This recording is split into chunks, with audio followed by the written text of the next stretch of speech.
Amreen ma'am भी बैठी हुई हैं, वो भी पत्रकार है, न्यूज एंकर है, बहुत जानी मानी। हाँ, ये भी न्यूज पढ़ती है।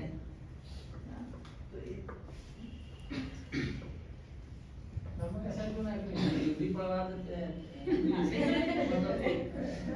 हम भी हिंदी पढ़ो। हम जो एंकर स्टूडियो में बैठती हैं, ये स्टूडियो है, है ना? किस तरीके की न्यूज़ सुनना चाहेंगे? नमस्कार, मैं हूं अमरीन और आप सभी दर्शकों का एक बार फिर से बहुत बहुत स्वागत है। ये जिस स्टार्टिंग है, बस कुछ इसी तरह से एंकरिंग होती है स्टूडियो में। बहुत लंबा प्रोसेस है वैसे। शुरू करने से सबसे पहले मैम को बहुत बहुत शुक्रिया, मिनती मैम को भी बहुत बहुत शुक्रिया। मिनती मैम किसी वक्त में हमारी रोल मॉडल रही हैं। मतलब पटना में जो भी जर्नलिज्म के स्टूडेंट हैं, वो सब चाहते हैं कि मैम की उपलब्धियों तक पहुंचना वैसे भी मुश्किल है मैम के सामने बहुत छोटी हूँ। मुश्किल नहीं है। मैं अपनी पर्सनल तौर पे कह रही हूँ या लेकिन आप सबसे जैसे भी आपने बहुत सारे लोगों की बातें सुनी, सबने अपनी अपनी राय रखी, सबने अपनी अपनी बातें बताई। मैं एक चीज़ फिर से कहना चाहूँगी जो मैं बहुत शुरू से सुनते आ रही हूँ। हमारे जोड़ी हुआ करते थे फातमी सर, और फिर उनके बाद बहुत लोग रहे। इमरान सर ने भी मुझे पढ़ाया है। तो एक चीज़ हमने हमेशा सुनी है, आप लोगों ने भी सुनी होगी, कि आसमान में सुराग ज़रूर होता है, एक पत्थर तो तबीयत से उछाल लो यार। सबको उछाला है, मैम ने उछाला है, मिनती मैम ने भी उछाला है। आप लोग भी एक बार उछालिए और देखिए कि क्या रिजल्ट होता है। हम लोगों ने भी बस वैसे ही कोशिश की है। तो आप सब अभी 10th के स्टूडेंट हैं, राइट? है ना? जैसे कि आप लोगों ने बताया कि आप सब 10th के स्टूडेंट हैं और लगातार किसी न किसी कोशिश में, किसी न किसी सोच में होगी कि क्या करना है, क्या नहीं करना है। तो मैं 3 जो मूल मंत्र हैं जो मुझे एहसास होते हैं, आप लोग चाहें तो लिख भी सकते हैं, और जो मैंने अपने करियर में अब तक देखा, उन चीज़ों को दोहराना चाहूँगी। वो ये है, सबसे पहली इच्छा शक्ति, मतलब कि विल पावर। आप चाहते हैं जो कुछ बनना, आपको उस पर मेहनत करनी पड़ेगी, लेकिन आप मेहनत तभी करेंगे जब आपको पता होगा कि आप करना क्या चाहते हैं। मेहनत कभी दिशाहीन नहीं होनी चाहिए। अगर हमें ये पता चल जाएगा कि हमें क्या करना है, तो उसके ऊपर आप मेहनत करेंगे। इच्छा शक्ति जो होती है वो दिल से होती है, अंदर से होती है कि नहीं मुझे ये करना है, कर गुजरना है। दूसरा, डटे रहना। जब एक बार आपने तहैया कर लिया कि मुझे ये करना है, तो जब आप उस तरफ बढ़ेंगे तो आपको बहुत सारी मुश्किलें आएंगी। उसको चैलेंजेस, चुनौतियां कहते हैं, और वो हर लेवल पे आएगी। वो फैमिली से शुरू होकर के प्रोफेशनल तक जाएगी। आपके ऐसा नहीं है कि अगर घर में चुनौतियां हैं तो ऑफिस में नहीं है। एक बार आप निकल जाएंगे पढ़ाई करके, कॉलेज में चुनौतियां आएंगी। जिंदगी एक्चुअली पूरी एक एग्जाम है। जब आप यूकेजी में एडमिशन लेते हैं या फिर आप 1 क्लास में जाते हैं, एक एग्जाम देते हैं, फिर 2nd में जाते हैं, फिर एग्जाम देते हैं। इसी तरह पूरे 10th क्लास तक एग्जाम देते रहते हैं, फिर 12th होता है, एग्जाम देते हैं, ग्रेजुएशन में देते हैं। उसके बाद जब जॉब करने के लिए जाते हैं कोई कोर्स करके, तो उस वक्त भी वहाँ पर इंटरव्यू होता है, वहाँ पे भी एक एग्जाम है। जब आप इंटरव्यू के बाद, जब आपकी जॉब लग जाती है, उसके बाद भी जब आप फील्ड पे उतरते हैं काम करने के लिए, वहाँ पे भी चुनौतियाँ हैं। तो चुनौतियों से कभी घबराना नहीं है, डटे रहना है। उसके बाद जो है अवसर की परख। अवसर की जो परख है, इसको महसूस करना बहुत ज़रूरी है। जैसे भी मैम ने बोला कि never say no to opportunities, वो सही है। अगर आपको ये पता लग गया कि अब आपने सारी मेहनत कर ली है, किसी चीज़ के लिए झोंक दी है, तो उस अवसर जब आपके पास आया है तो उसकी आप परख कैसे करेंगे? तो आप कभी भी किसी अवसर को ना नहीं कहें, ज़रूर ट्राई करें। हो सकता है कि कोई मैथ्स में अच्छा ना हो, मगर वो आर्ट्स में अच्छा हो सकता है, वो जर्नलिज्म में अच्छा हो सकता है, क्योंकि मैंने दोनों की पढ़ाई की। मैं साइंस की स्टूडेंट भी रही, उसके बाद फिर मैं इसमें आ गई जर्नलिज्म में, तो करने लगी। और जैसे अब्दुल कलाम की बातें आप सभी लोग पढ़ते होंगे, उनके कोर्स बचपन से हमें पढ़ाए जाते हैं। एक दफ़ा मैं अपनी जॉब के दौरान मैंने कई सारे पहले मैंने करियर यहीं से शुरू किया था, पटना से ही, और आप सबसे इसलिए कनेक्ट कर पा रही हूँ, और आज सिर्फ और सिर्फ इसलिए आई भी हूँ आपके बीच में क्योंकि ये आप लोगों की बात थी। मैं भी आप लोगों में से एक ही रही हूँ। तो इस वजह से मैंने जॉब से, अभी मेरा ऑफिस था, मगर मैंने सोचा नहीं, थोड़ा आना बहुत मतलब अच्छा है, मुझे भी अच्छा लगेगा कि मैं अपना एक्सपीरियंस आप लोगों के साथ शेयर कर पाऊँ। जब मैंने शुरुआत की थी तो मुझे नहीं पता था कि मैं भी कहाँ जाऊंगी या मेरा फ्यूचर क्या होगा। बस मेरे अंदर एक इच्छा शक्ति थी कि नहीं मुझे करना है, और इस चीज़ का एप्रिसिएशन भी मिला। उसको फातिमा सर ने पहचाना कि ये कुछ करना चाहती है, जो हमारे हेड ऑफ द डिपार्टमेंट थे। तो आपकी ज़िंदगी में कोई ना कोई एक शख्स ऐसा ज़रूर आएगा जो आपकी प्रतिभा को पहचानेगा और उसको मौका देगा। बस एक वही मौका आपको चाहिए, सिर्फ वही हौसला अफजाई आपको चाहिए कि आप कुछ कर सकते हैं। मैंने जब शुरुआत की तो दरअसल मैं यहाँ रहती भी नहीं थी। जो मेरे अम्मी अबू थे वो रहते थे पंजाब में, और यहाँ पर हमारा नानी घर हुआ करता था नालंदा में। नालंदा में एक जगह है इस्लामपुर, उससे पहले एक जगह पड़ती है दनियावा से थोड़ा आगे ही एक अंगसराय। तो वहाँ पे उस वक्त में जब मैं यहाँ रहा करती थी पटना में, उस वक्त में हमारे नानी घर के कुछ लोग रहते थे, तो मैं वहाँ पे रहा करती थी। क्योंकि मैं बचपन में बहुत बदमाश थी, तो मुझे घर वालों ने नानी घर भेज दिया था सुधारने के लिए।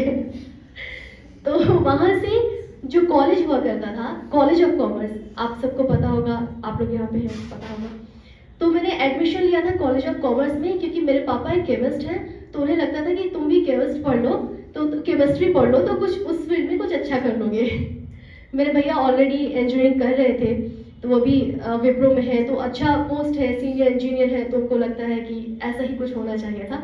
बट मुझे एहसास हो गया था कि मेरे से ना बैंकिंग होने वाली है, ना टीचिंग होने वाली है और ना ही मैं कोई इंजीनियर बनने वाली हूँ। मैंने एग्ज़ाम भी दिया था बिहार इंजीनियरिंग का, लेकिन मैंने उसका रिजल्ट ही नहीं देखा कभी, क्योंकि मुझे पता था कि वो मुझसे, मेरा इंटरेस्ट ही नहीं है उस चीज़ में।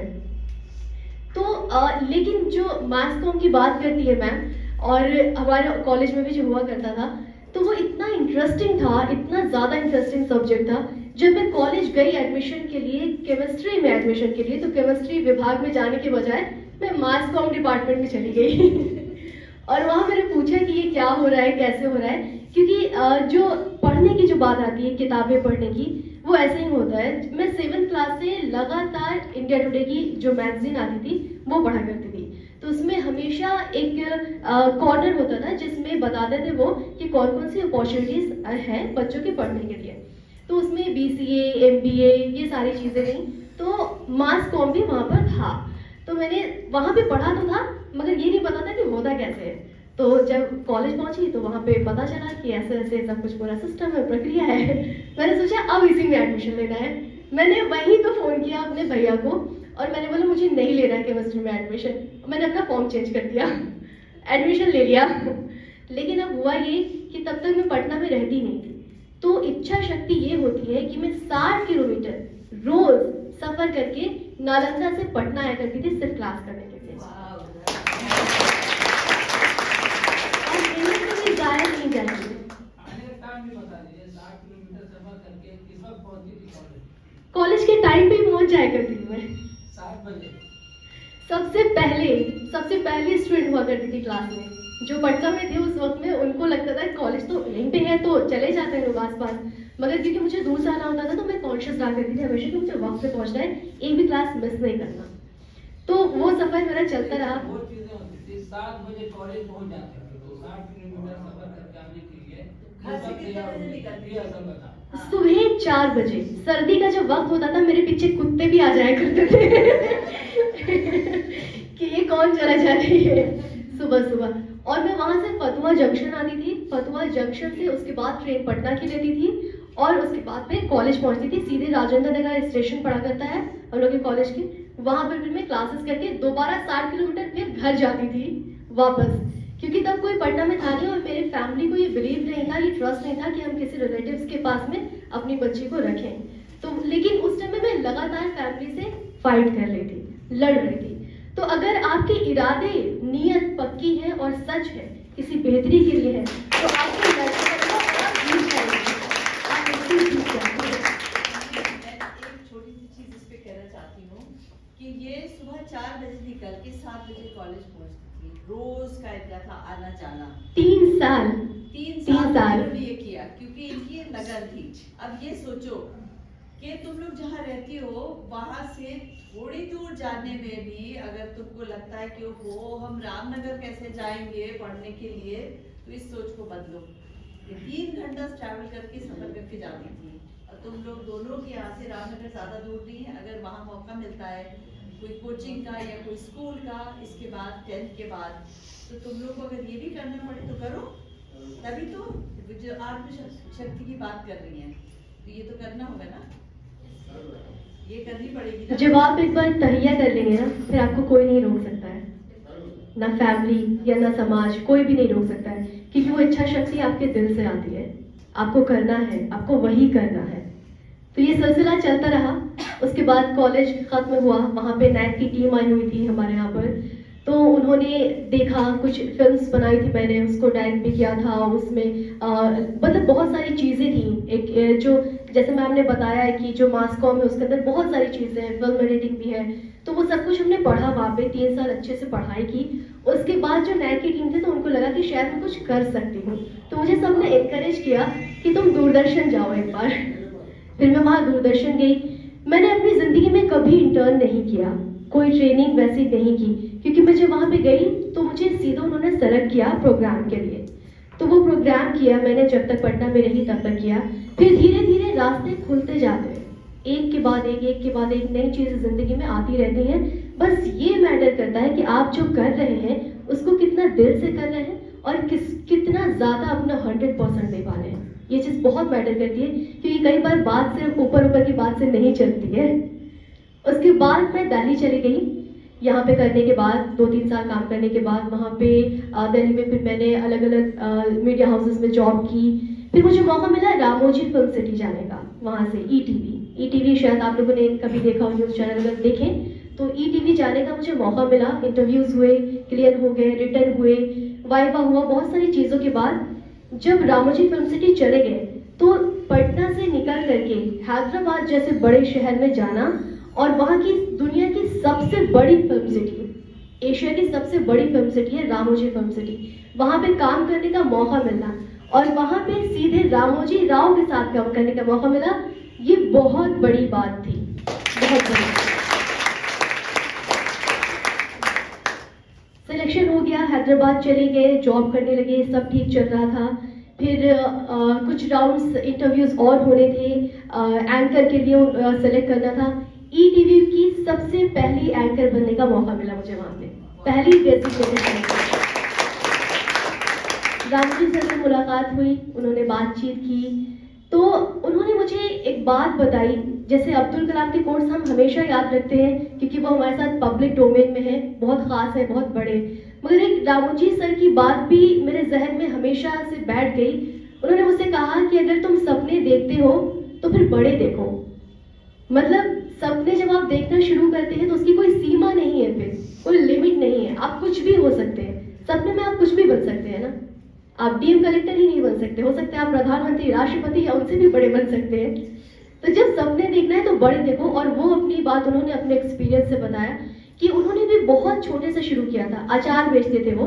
अचार बेचने के बाद फिर उन्होंने पत्रिका शुरू की, उसके बाद धीरे धीरे करके उन्होंने इतना बड़ा एम्पायर खड़ा कर लिया। अगर आप साउथ में कभी जाएंगे और खास करके तेलंगाना में, तो रामोजी राव को लोग देवता की तरह पूजते हैं। पूरे आंध्र प्रदेश में और तेलंगाना में बहुत बड़ी हस्ती है वो, और इंडिया के बहुत बड़े उद्योगपति हैं। तो उनसे ये चीज़ मुझे सीखने को मिली। तो आप जैसे जैसे लोगों से मिलते जाते हैं वैसे वैसे कुछ ना कुछ सीखते जाते हैं जो आपकी ज़िंदगी को और बेहतर बनाता है। उसके बाद वहाँ से मुझे मौका मिला न्यूज़ 18 में काम करने का।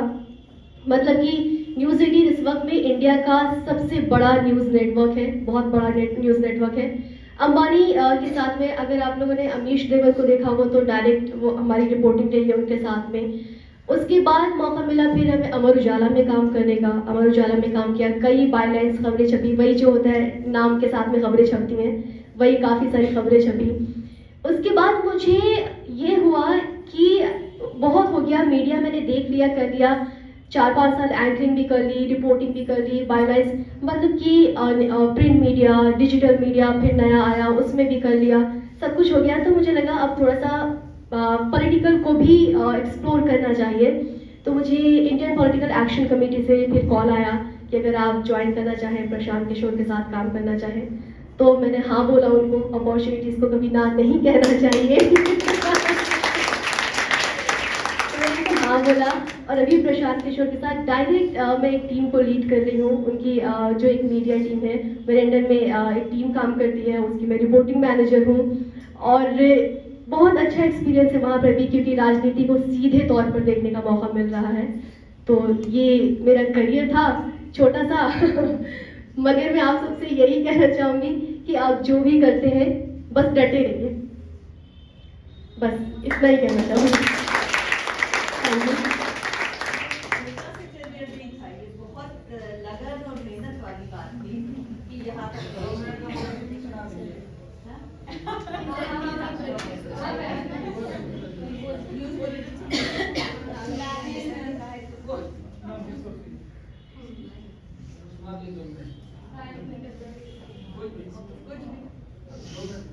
आप लोग कहीं कुछ अगर देना चाहें, कुछ बोलना चाहिए, या आपको कोई सवाल भी है तो पूछ लीजिए, अदरवाइज अगर कुछ देना चाहेंगे, Maybe our students can ask something. Why don't you girls ask? Because so इन लोगों को थोड़ी She is सी your मिलेगी field. That's your field. कुछ भी electronic, digital, print, anything. Ma'am, I would like to ask that what was your experience? Hindi में ma'am आपका experience क्या था when you मतलब जब आप पॉलिटिकल वाला चीज में गई, राजनीति वाला, what was your experience? अचानक से जो ये हाँ, switch हुआ जब नहीं, दरअसल बात ऐसी रही कि मैंने बिहार की राजनीति बहुत पहले से देखनी शुरू कर दी थी। उसके बाद जब आप मीडिया में जॉब करते हैं तो कहीं ना कहीं जो बीट्स हैं, आपको तो पता ही है उसमें कई बीट्स होती हैं, तो अगर आप किसी न्यूज़ चैनल में प्रॉपर फोर मीडिया में जब काम करते हैं तो आप पॉलिटिक्स से डायरेक्ट और इनडायरेक्ट जुड़े ही होते हैं। बस मेरे लिए फ़र्क ये रहा कि मैं वहाँ इनडायरेक्टली कर रही थी, प्रशांत के इंटरव्यूज़ ले रही थी, और अब मैं यहाँ डायरेक्टली कर रही हूँ, सिर्फ ये फ़र्क रहा। और अगर आप में करने का जज्बा है, चाहत है, तो कोई पॉलिटिक्स, हेल्थ सेक्टर कुछ मैटर नहीं करता है, सिर्फ यही मैटर करता है कि आप जो कुछ भी कर रहे हैं उसको निभा कैसे रहे। उसी के ऊपर दूसरी अपॉर्चुनिटीज आती हैं, जिम्मेदारी उसी पे तय की जाती है।